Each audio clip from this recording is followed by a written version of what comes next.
Hello friends, welcome back. क्या आपको पता है कि इंग्लिश में प्रेजेंट टेंस के किसी सेंटेंस में एक छोटा सा चेंज लाकर हम उसे पास्ट टेंस के सेंटेंस में बदल सकते हैं? अगर नहीं, तो आप इस वीडियो को ज़रूर देखिए, क्योंकि इस वीडियो में हम एक सिंपल ट्रिक को सीख कर ढेर सारे सेंटेंसेस बनाएंगे। तो चलिए शुरू करते हैं। Let's get started.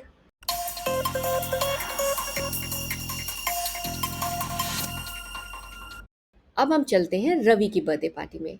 ये है रवि और ये रही इसकी बर्थडे पार्टी, जिसका ये एक छोटा सा वीडियो सीरीज है, जिसमें हम 5 या 6 छोटे छोटे वीडियोस लाएंगे और इनमें हम टू बी वर्ब्स जैसे इज, एम, आर, वॉज, वर, इनकी मदद से प्रेजेंट टेंस के सेंटेंसेस को पास्ट टेंस के सेंटेंसेस में बदलना सीखेंगे और साथ ही साथ बर्थडे पार्टी से रिलेटेड कुछ सेंटेंसेस भी सीखेंगे। तो पहला सेंटेंस है, रवि मेरा बचपन का दोस्त है। ये सेंटेंस प्रेजेंट टेंस में है क्योंकि इसके अंत में है आया है। अंग्रेजी में इसको बोलेंगे, Ravi is my childhood friend.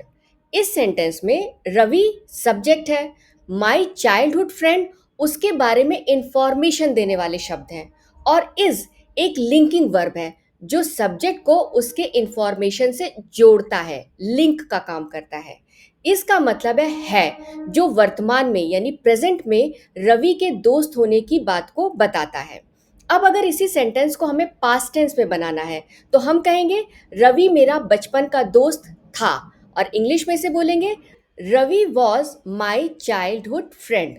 और अब देखिए, सब्जेक्ट भी यहाँ पर वही है यानी रवि, और वर्ड्स भी वही यूज किए गए हैं इंफॉर्मेशन देने वाले, माई चाइल्डहुड फ्रेंड। तो क्या बदला है? सिर्फ टाइम बदला है। अब रवि के जो दोस्त होने की बात है वो प्रेजेंट में नहीं, पास्ट में होने की बताई जा रही है। और पास्ट की सिचुएशन को बताने के लिए हम वॉज का यूज करते हैं, इज का नहीं, क्योंकि वॉज का अर्थ है था। इसलिए जो सेंटेंस बनेगा वो क्या होगा? Ravi was my childhood friend. सिर्फ एक शब्द बदलने से देखिए पूरा सेंटेंस का टेंस चेंज हो गया। आइए अब अगला सेंटेंस देखते हैं। वह एक हंसमुख लड़का है। तो ये सेंटेंस भी अब रवि के बारे में ही है, लेकिन यहाँ पर रवि का नाम लेने के बजाय उसकी जगह हिंदी में सर्वनाम यूज किया गया है वह।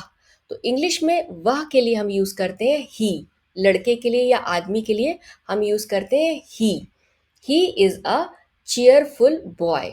चीयरफुल का मतलब होता है हंसमुख। He is a cheerful boy. अब इसका पास्ट टेंस बनाते हैं। वह एक हंसमुख लड़का था, यानी उसके पास्ट की सिचुएशन बताई जा रही है। तो इसे इंग्लिश में कैसे बोलेंगे? He was a cheerful boy. Next, हम एक ही कक्षा में हैं। हम की इंग्लिश होती है वी और हैं की इंग्लिश होती है are. We are in the same class. अब इसी बात को पास्ट टेंस में कैसे कहेंगे? तब हम कहेंगे हम एक ही कक्षा में थे। तो हम की इंग्लिश है वी और थे की इंग्लिश यहाँ पर होगी वर। और सेंटेंस होगा, we were in the same class. वह मुझसे लंबा है, यानी रवि मुझसे लंबा है। He is taller than me. Past tense में वह मुझसे लंबा था, यानी पास्ट टेंस की कंडीशन बताई जा रही है। तब इसको बोला जाएगा, he was taller than me. Next sentence, उसके पिता एक डॉक्टर हैं। His father is a doctor. और अब पास्ट टेंस में इस बात को बोला जाएगा तो कहा क्या कहा जाएगा? उसके पिता एक डॉक्टर थे। His father was a doctor. अब वर्तमान काल का सेंटेंस फिर से देखिए। आज रवि का जन्मदिन है। तो आज की इंग्लिश होती है today. Today is Ravi's birthday. और जब इसी बात को पास्ट टेंस में बोलना है तो हम समय को बदल देंगे। समय हम कब का रखेंगे? भूतकाल का। और सेंटेंस देखिए, कल रवि का जन्मदिन था। तो बीता हुआ कल, इसकी इंग्लिश होती है yesterday. Yesterday was Ravi's birthday. अब जब आज रवि का बर्थडे है तो रवि क्या है? रवि बहुत खुश है। Ravi is very happy. और इसी बात को भूतकाल में कैसे बोलेंगे? रवि बहुत खुश था। Ravi was very happy. अब चलिए रवि की एज यानी उम्र के बारे में बात करते हैं। अब वह 10 साल का है। He is 10 years old now.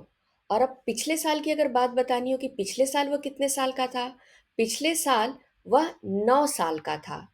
He was 9 years old last year. Last year यानी पिछले साल। आज वह 1 साल बड़ा हो गया है। He is 1 year older today. और यही बात अगर पास्ट टेंस में बोलनी है, उस दिन रवि 1 साल बड़ा हो गया था, यानी कि भूतकाल के किसी एक दिन की बात की जा रही है। Ravi was 1 year older that day. That day यानी उस दिन। तो आज के वीडियो के लिए बस इतना ही। If you found this video helpful, don't forget to like, share and subscribe. The next part of this topic will be coming soon, so stay connected. Thank you.